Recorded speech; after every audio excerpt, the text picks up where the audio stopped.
அனைவருக்கும் வணக்கம். ராஜகுரு ஜோடாவத்தின் ராஜேஷ்குமார்.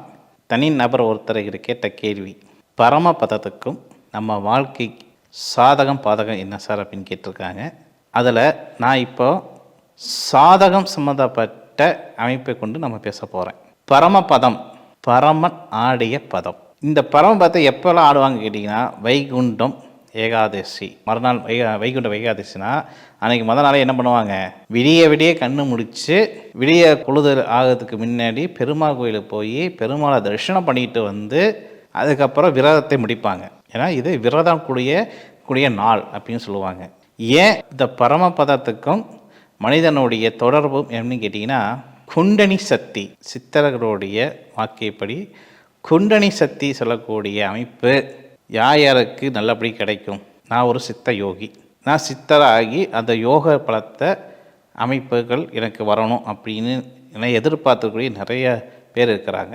இது ஆன்மீக தொடர்பு உள்ள நபர்கள் பார்த்தீங்கன்னா எதிர்பார்க்கக்கூடிய ஒரு விஷயம். எனக்கு தெய்வமே எனக்கு போனால் ஏதோ நீங்கள் சொல்கிற கடமைக்கு நான் போய் வணங்கிட்டு வரேன். அது எனக்கு திருப்தி இல்லை, உங்களுடைய திருப்திக்கு. ஏன்னா நீங்கள் ஒரு குரு மார்க்கத்தில் இருந்து ஒரு குருவாக வாக்கு கொடுக்குறீங்க. ஒரு பெருமாள் கோயிலுக்கு போக சொல்கிறீங்களா, நான் போய் கும்பிட்டு வரேன். சிவன் கோயிலுக்கு போய்ட்டு சொல்கிறீங்களா, போயிட்டு வரேன். விநாயகர் கோயிலுக்கு போயிட்டு வர சொல்கிறீங்களா, போயிட்டு வரேன். இப்படி நீங்கள் ஒரு குரு மார்க்கத்திலேருந்து நீங்கள் சொல்கிறீங்க, அதை நான் கடைப்பிடிக்கிறேன், அவ்வளோதான் அப்படின்னு சொல்லக்கூடிய ஒரு விதம் இருக்கக்கூடிய நபர்களும், ஜாதகமே கதி, ஜாதகத்தை பொருந்தி தான் எல்லாமே நடக்குது அப்படின்னு சொல்லி இருக்கக்கூடிய சில பேருடைய அமைப்பும் சரி. சில பேர் சொல்லியும் பயனில்லாமல் போய்விடும். சில பேருக்கு சொல்லக்கூடிய விஷயங்கள் பயனுள்ளாக அமையும். இதுதான் இந்த விஷயமே. வைகுண்டத்துக்கே நம்ம இறந்து நம்ம மோட்சம் அடையணும்னா வைகுண்ட ஏகாதசி தெரியன்று பார்த்தீங்கன்னா நீங்கள் பெருமாள் தரிசனம் பண்ணுங்கோ அப்படின்னு சொல்லுவோம். மாகழி அமாவாசம் வரக்கூடிய அமாவாசை என்று சிவனுக்கு விரதம் இருந்து சிவனை தரிசனம் பண்ணால் சிவயோகம் அடையலாம்னு சொல்லக்கூடிய ஒரு விதம். இது எல்லாத்துக்குமே மூலாதாரமாக இருக்கக்கூடிய விளையாட்டு எது அப்படின்னா பரமபதம். ஏன் இந்த பரமபதம் அப்படின்னு ஏன் சொல்லி வச்சுருக்காங்கன்னா, பரமன் ஆடிய பதமாக நம்ம காட்டுறது தான். ஒவ்வொருடைய மனிதனுடைய வாழ்க்கையில் பார்த்தீங்கன்னா ஆரம்ப காலம் எதுவாக இருந்தாலும் சரி, அவன் படிப்படியாக வாழ்க்கையில் முன்னேறணும், பெரிய சாதனை பண்ணணும் அப்படின்னு சொல்லிட்டு அது பரமனே பார்த்தீங்கன்னா பரம்பரம் சொல்லக்கூடிய பகடக்காய் ஆச்சுங்களா, தாயம் சொல்லுவோம், கட்டம். அந்த கட்டத்தில் போனால் ஏணி, குறுக்க மறுக்க ஏணி இருக்கும். சர்ப்பம் கோணல் மாடலாக பல இடத்துல சர்ப்பங்கள் இருக்கும். இப்போ ஏணியில் போகிறவன் வெற்றி அடைஞ்சிருவான், சர்ப்பத்தில் போகிறவன் தோல்வி அடைவான். இந்த ரெண்டுக்குமே போனால் இடையில குறுக்க மறுக்க போய் கரெக்டாக பார்த்தீங்கன்னா யார்கிட்ட போய் முடியும், பெருமாள்கிட்ட போய் முடியும். இதுதான் அந்த பரமபதனுடைய ஆட்டம். அதுக்கு போனால் அதுலேயே சூட்சம் வச்சுருக்காங்க. என்ன வச்சுருக்காங்கன்னா, தெய்வ பலம் இருக்கா, சர்ப்பம் தோஷம் இருக்கா, அதிர்ஷ்டம் இருக்கா, இது மூணும் தான் அந்த ஆட்டமே. அதிர்ஷ்டம்னா ஏனியில் ஏறிடுவான், தெய்வ பலம்னா தெய்வத்தோடைய அனுகிரகம். அங்கே ஒரு இடத்துல தேவதைகள், லட்சுமி, குதிரமுகம் இருக்கக்கூடிய தேவதை, ஏஞ்சல் சம்மந்தப்பட்ட தேவதைகள், இது எல்லாமே அதில் கலந்துருக்கும். ஆனால் அதிகமாக அதில் இருக்கக்கூடிய ஏனி, லட்சுமி தாயார், அப்புறம் ஆஞ்சநேயர், சிவன், பெருமாள், இப்படி தெய்வ படங்களும் அப்புறம் ஏஞ்சல் படங்களும் அங்கங்கே பணம் இருக்கும். இது தெய்வ கடாட்சியம். அதுவே ஏனி, அதுக்கப்புறம் ஏஞ்சல் சம்மந்தப்பட்ட படம் எல்லாமே அதிர்ஷ்டம். இந்த சர்ப்பம் பார்த்தீங்கன்னா எல்லாமே துருஷ்டம் சொல்லுவோம். இப்போ இந்த எல்லாமே கலவை கடந்தது தான் இந்த பரமபதம்.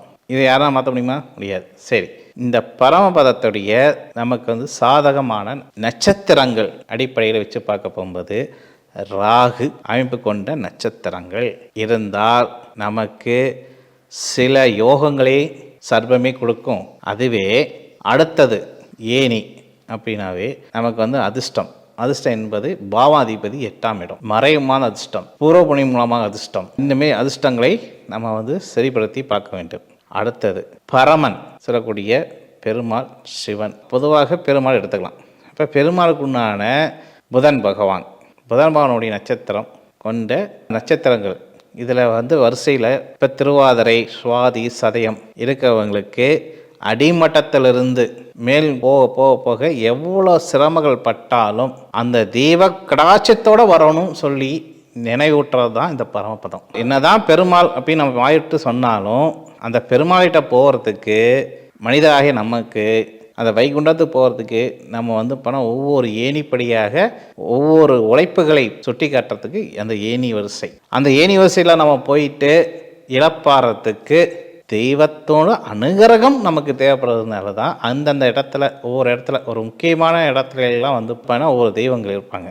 அப்போ அந்த வயசுக்கு தகுந்தாப்புல நம்மளுடைய எண்ணங்கள் உழைப்புகள் இது எல்லாமே சரியான முறைப்படி இருந்து கடைசியில் பரமனை அடைவது தான் நம்மளுடைய இந்த பரம்பரையுடைய நோக்கம். அதுக்கு சாதகமான நட்சத்திரங்கள் சொல்லக்கூடியது புதனுடைய ஆதிக்கம் பெறக்கூடிய நட்சத்திரங்களும் மிதுனம் கன்னி 2 பேருக்குமே இந்த 2 ராசிக்காரங்களுக்கும் எண்ணங்கள் சிந்தனைகள் செயல்பாடுகள் எல்லாமே ஒரு நல்ல நிலையில் இருந்தால் அவங்க பரமபதம் மூலமாக வைகுண்டம் அடையலாம்னா அடையலாம். சரி, அடுத்தது இந்த ராகு சம்மந்தப்பட்ட நட்சத்திரமான திருவாதிரை சுவாதி சதயம் இவங்க எல்லாமே சிவபதம் அடையத்துக்கு உங்களுக்கு என்னென்ன தேவைன்னா உங்களுடைய எண்ணங்கள் செயல்பாடுகள் இது எல்லாமே சரியாக பாதையை அமைச்சு கொண்டு சரியான முறைப்படி அந்த பாதையை நோக்கி நீங்கள் பயணிக்க உங்களுக்கு அதிர்ஷ்டங்களும் தேடி வரும், தெய்வ கடாட்சிகளும் வரும். திருவாதிரை சுவாதி சதயம் இந்த 3 பேத்துக்குமே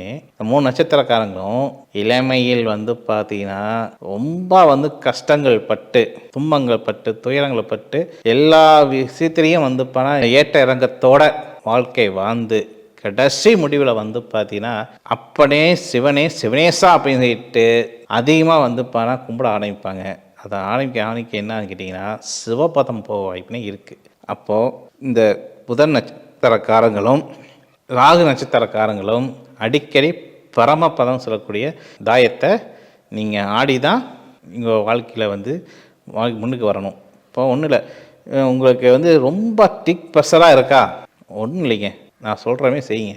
மாகாளி பட்சம் வரக்கூடிய பிரதோஷம், அது சனி பிரதோஷம் வரக்கூடிய நாள் வெள்ளிக்கிழமை அன்று இரவு நீங்கள் விரதம் சிவனுக்கு விரதம் இருந்து ஆச்சுங்களா, விடிய கண்ணு முழிச்சு மறுநாளும் இரவு பொழுது வரைக்கும் உபாசன விரதமாக நீங்கள் இருந்து தாயத்திலேயே நீங்கள் அப்போ இருந்து நீங்கள் ஆரம்பித்து எப்போ உங்களுக்கு வந்து பார்த்தீங்கன்னா பிரதோஷம் வரக்கூடிய நாள் எல்லாத்தையுமே தொடர்ந்து 11 வாரம் பிரதோஷம் அன்னைக்கு, அதாவது ஆரம்பிக்கிறது நல்ல நாளில் நல்ல பிரதோஷத்தில் ஆரம்பித்து முடிவிற்கு அதே பிரதோஷம் வரக்கூடிய நாள் வரைக்கும் விடாமல் வந்து இந்த பரமபதத்தை நீங்கள் ஆட என்ன கேட்டிங்கன்னா உங்கள் வாழ்க்கை ஏற்பற்றக்கூடிய சிக்கல்கள் சரிங்களா, பின்னல்கள் அவதூறமான வார்த்தைகள் ராகு சம்மந்தப்பட்ட நட்சத்திரக்காரங்க எல்லாத்துக்குமே ஏதாவது ஒரு வகையில் சொந்தக்காரங்கள் பகைச்சிக்கூடிய சூழ்நிலை இருக்கும், மறைமுக விரோதிகள் அதிகமாக இருக்கும் சரிங்களா, உங்களை அறியாமையே கெட்ட பழக்கங்கள் உங்கள்கிட்ட அதிகமாக இருக்கும். இது எல்லாமே வந்து பார்த்தீங்கன்னா